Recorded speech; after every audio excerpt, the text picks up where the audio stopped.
Hi, hello, welcome to From the South, and Janet, it's a pleasure. Let's begin. Colombia's defense minister faces Congress for no confidence vote.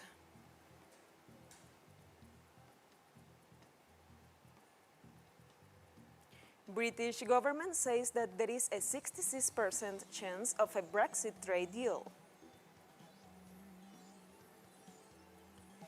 The U.S., France, and Russia are set to hold talks in Geneva to press for Nagorno-Karabakh ceasefire.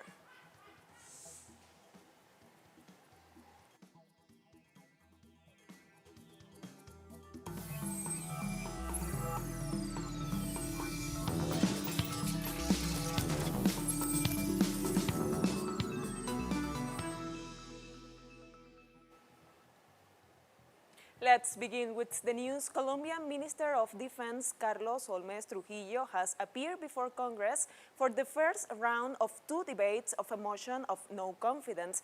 Several Congress members filed the motion over episodes of police brutality during peaceful demonstrations. And his failure to comply with the Supreme Court of Justice ruling that ordered him to apologize for the excess of the mobile anti-disturbance squadron during the demonstration of November last year. The three charges against Trujillo are failure to assume responsibility to help stop abuses of authority, failure to comply with the Supreme Court's ruling to apologize for excess, and failure to comply with the duties of the Minister of Defense.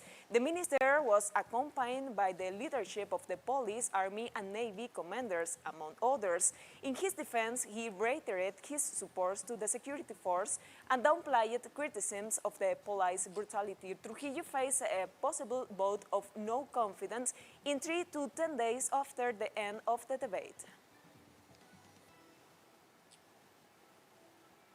Colombian citizens living in the United States have mobilized to denounce systematic human rights violations in their home country committed by the government of President Iván Duque.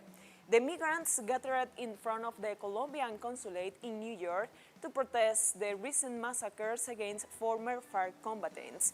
Meanwhile, the diaspora, together with a group of human rights activists, will submit a report detailing the 225 assassinations of social leaders, which have occurred in more than 65 massacres, targeting former guerrilla fighters and signatories to the 2016 peace accords. The report will also note the president's inactions to address the escalating violence.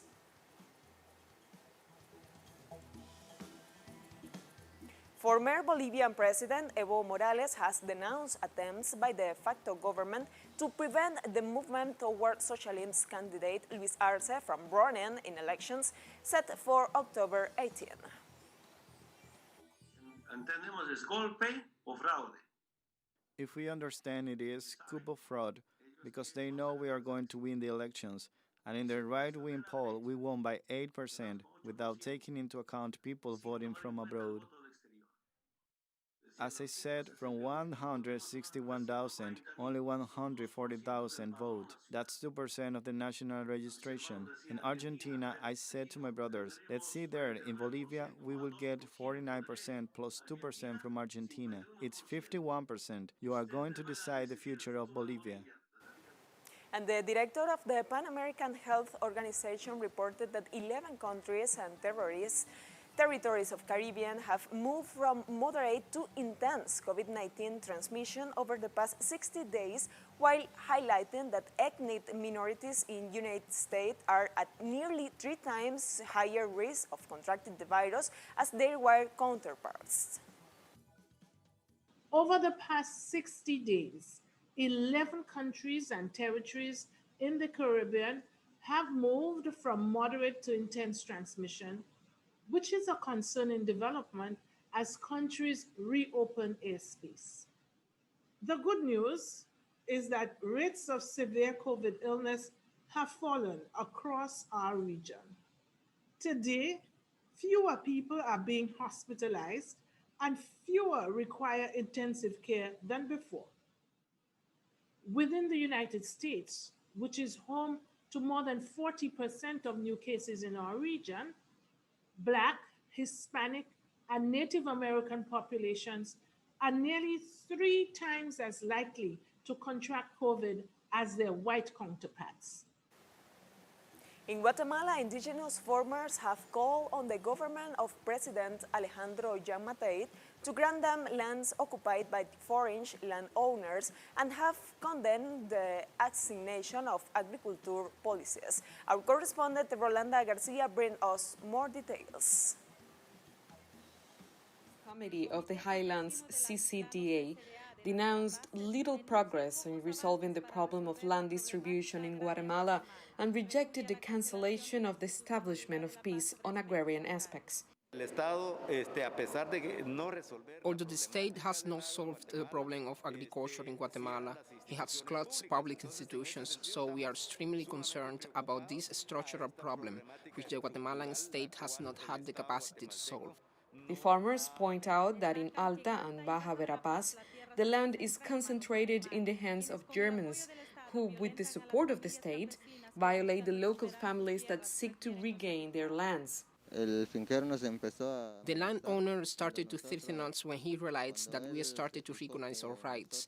They keep on threatening us with firearms until they finally cut our garden off. They also say that the government, instead of solving the lack of lands, has unleashed a strategy of criminalization. What the president says about not having agrarian conflicts in Guatemala, that is a lie. We are living in one now. Here in Purula, the patients continue, the arrest warrants continue. They reported that only this year in Verapaces, several violent evictions have been perpetrated, allowed by the current law. When we demand agrarian justice, we are not demanding illegal issues. We are demanding justice so that the native and farmer population's right to the territory and what historically has been their land is effectively recognized. The Agrarian Congress of Farmers Committee of the Highlands will be held on October 20th, where hundreds of rural workers will demand the government to recognize their ancestral lands. Rolanda Garcia, TeleSUR, Guatemala. It's time for a break. Follow us in Twitter. Be right back.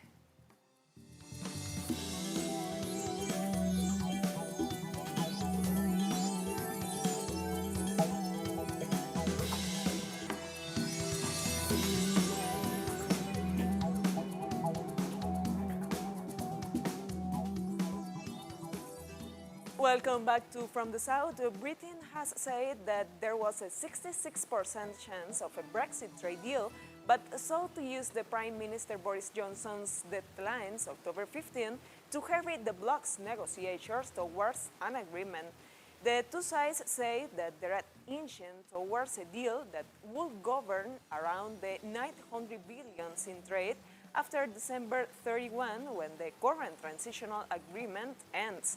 However, they are deadlocked on issues regarding fishing, level playing field issues, and governance. The EU is due to access progress at an October 15-16 summit. We are working very hard to get an agreement. We would obviously very much prefer to have one. That's best for both sides, but obviously if we can't reach an agreement, we'll be content to trade on Australia terms, as we say, and believe we'll prosper very much if we do so. But we are working very hard to try to get there. I think both sides in the negotiation need to take that fully into account when they're planning the next 2 weeks. Obviously, as we approach the 15th, and it is very close already, I will have to advise the Prime Minister on whether the conditions in his statement have been met or not, and we will have to consider the situation at that point. And the U.S. vice presidential debate, the only one ahead of the November 3rd election, took place last night and was described by think tank, the Brookings Institution, as the most important in the nation's history. This as President Donald Trump announced he had COVID-19, a virus that's claimed the life of over 200,000 citizens and impacted 1 million of others. Kamala Harris, the woman who aspired to be the first female vice president in history, clashed with Vice President Mike Pence in the University of Utah's Kingsburg Hall. As President Donald Trump could have been contagious during the first debate, the organizers agreed to sit Harris and Pence 12 feet apart. There was also a glass shield surrounded each candidate to reduce the possibility of COVID-19 transmission. Democratic vice presidential candidate Kamala Harris raised several issues, among them concerns over the Trump administration's lack of faith in science to combat the COVID-19 pandemic. We have seen a pattern with this administration, which is they don't believe in science. And Joe's plan is about saying we're going to deal with it, but we're also going to create jobs. Donald Trump, when asked about the wildfires in California, and the question was, you know, the science is telling us this, you know what Donald Trump said? Science doesn't know. Harris also chastised the administration for the current rate of unemployment in the country. The vice president earlier referred to, as part of what he thinks is an accomplishment, the president's trade war with China. You lost that trade war. You lost it. What ended up happening is because of a so-called trade war with China, America lost 300,000 manufacturing jobs. Farmers have experienced bankruptcy because of it. We are in a manufacturing recession because of it. And when we look at where this administration has been, there are estimates that by the end of the term of this administration, they will have lost more jobs than almost any other presidential administration. And the American people know what I'm talking about. During the debate, Vice President Mike Pence spoke on the breakdown and the United States' relationship with China following a trade war aggravated by Donald Trump. China is to blame for the coronavirus. And President Trump is not happy about it. He's made that very clear, made it clear again today. China and the World Health Organization did not play straight with the American people. They did not let our personnel into China to get information on the coronavirus until the middle of February.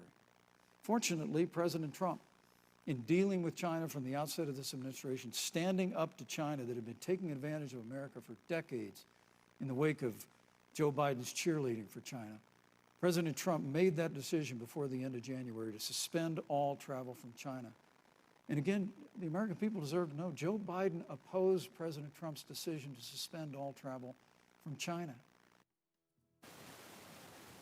The ex-Minneapolis police officer charged with the murder of African-American George Floyd has posted bail and has been released from prison.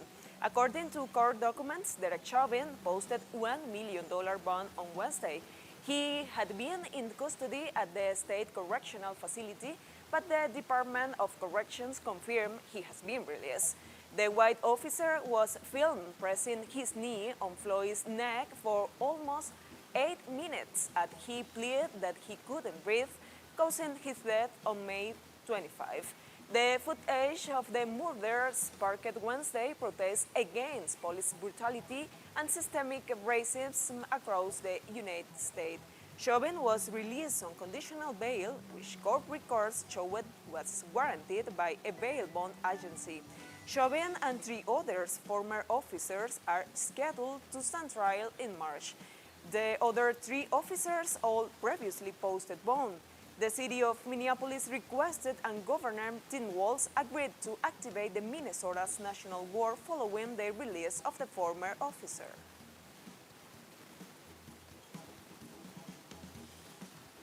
And representatives of the hospitality sector gathered in Romania's capital, Bucharest, on Wednesday to protest what they describe as a government failure to protect their industry from the economic fallout caused by the COVID-19 pandemic. Protesters assembled outside the Romanian government building for a peaceful demonstration while carrying signs and banners reading today's menu, employment. The protests coincide with the Romanian authorities' decision earlier in the day to once again shut down the capital's indoor restaurant, theater, movie cinemas, gambling and dance venues as the country reported a record daily figure of 2,900 new cases of COVID-19. Meanwhile, the National Association of Restaurant Owners and Hoteliers has pointed out that more than 40% of the jobs has been lost in the hospitality sector due to lockdown measures imposed since the outbreak of the epidemic in the country in February this year. We were closed for 6 months. The restaurants didn't work, and yet the number of cases still rose. I'm not a specialist, but I'm not stupid either. But from my point of view, it's not us that have the responsibility for this pandemic.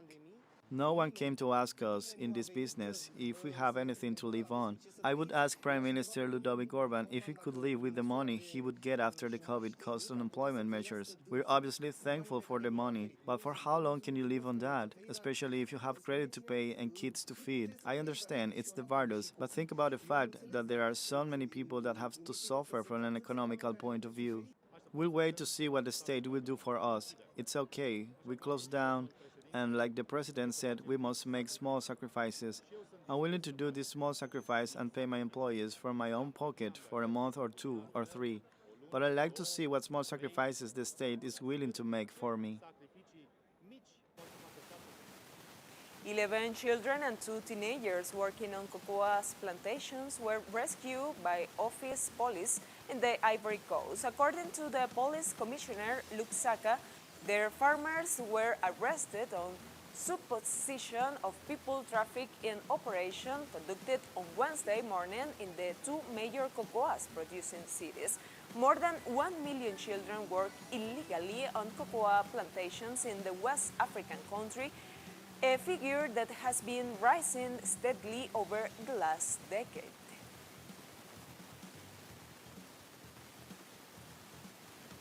South Africa's largest trade union has held nationwide march to protest heightened job losses. The national strike hit key sectors such as transport, industry, and education, though there were no precise figures to show the extent of the mobilizations. In some cities, despite the fact that the call for this strike was simply not to go to work as a precaution against COVID-19, there were some rallies and protest marches.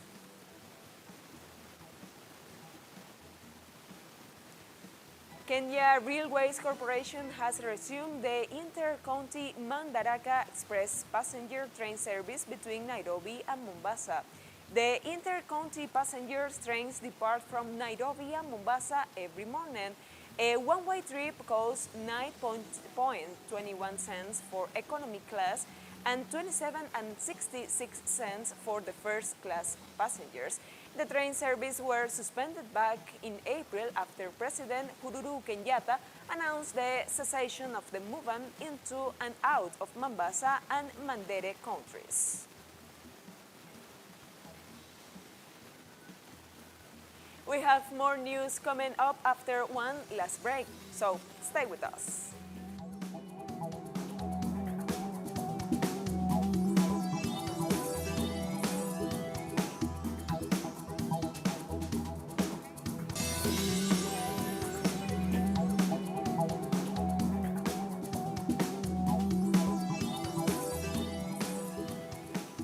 Welcome back to From the South. France, the United States and Russia will hold talks in Geneva on Thursday to address fears of a regional war amidst fighting between Azeri and ethnic Armenian forces in the South Caucasus. French Foreign Minister Jean-Yves Le Drian said representatives of Russia, France, and the U.S. will also meet in Moscow on Monday to look at ways to pursue the warring sides to negotiate a ceasefire. More than 360 people have been killed, including 320 military personnel and 19 civilians in Nagorno-Karabakh and 28 Azeri civilians. These are said to be the deadliest clashes since 1991-94 war over Nagorno-Karabakh that killed about 30,000 people. The warning signs have so far ignored ceasefire calls by Paris, Washington, and Moscow, which have mediated for nearly 3 decades of the conflict. Speaking during an exclusive interview with Russia's leading state-owned television channel on Wednesday, President Vladimir Putin reiterated his support for a ceasefire between Armenia and Azerbaijan in the dispute of Nagorno-Karabakh region, while also calling for a peaceful solution to the internal situation in Kyrgyzstan after 4 days of protests over the parliamentary election results. Конечно, это огромная трагедия. Люди гибнут, большие потери. Of course, that's a huge tragedy for Nagorno-Karabakh. People are dying, there are heavy casualties from two sides. We hope that this conflict will be stopped as soon as possible, but it's now definitely exhausted. Apparently, this is far from being the cease. In all the cases, we call for a ceasefire, and it needs to be done as soon as possible. Just recently, the elections in Kyrgyzstan have been held. By the way, they have been recognized by democratic international observers and representatives of the Organizations for Security and Cooperation in Europe. All that has happened after this, after elections, of course, can leave us indifferent. We hope everything will be resolved peacefully. We hope that a normal democratic process will be rebuilt. I repeat one more time, this has to be done as soon as possible. And a blaze broke out at the ammunition depot in U.S and Russia on Wednesday, leaving 5 people hospitalized. Authorities evacuated more than 2,300 people from nearby village. The depot houses 110 storage facilities containing missiles and artillery ammunition, and rounds could be heard exploding once every 5-10 seconds. The emergency ministry said that motorways was being closed down and that at least 14 villages were evacuated within a 5-kilometer radius of the depot, 260 kilometers southeast of Moscow.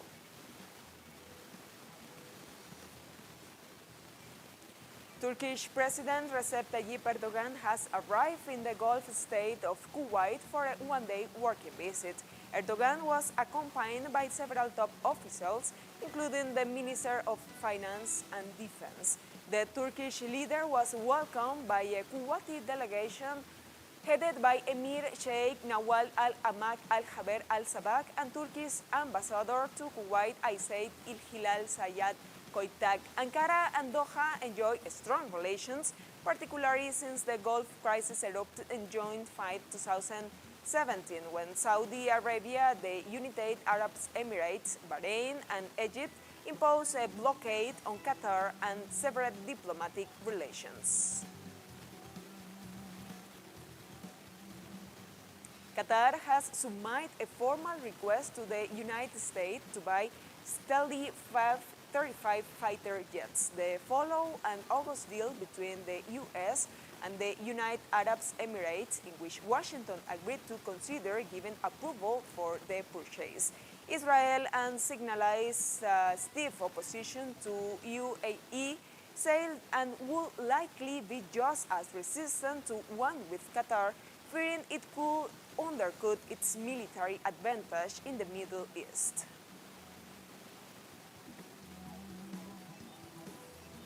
Thousands of workers and students took the streets of Indonesia to protest a job creation law which they claim constitute a serious threat of workers' rights. Release took place in several cities, including industrial areas such as Karawan and Purwakarta, while demanding the government annul to controversial bill. The new job creation laws was promoted by President Joko Widodo and was approved on Monday. The law is expected to bring radical change to the country's labor system and natural resource management, while amending 69 previous laws, including the labor law, the spatial planning law, and environmental management law. Government official has claimed that it improved the foreign investment climate and will help create jobs.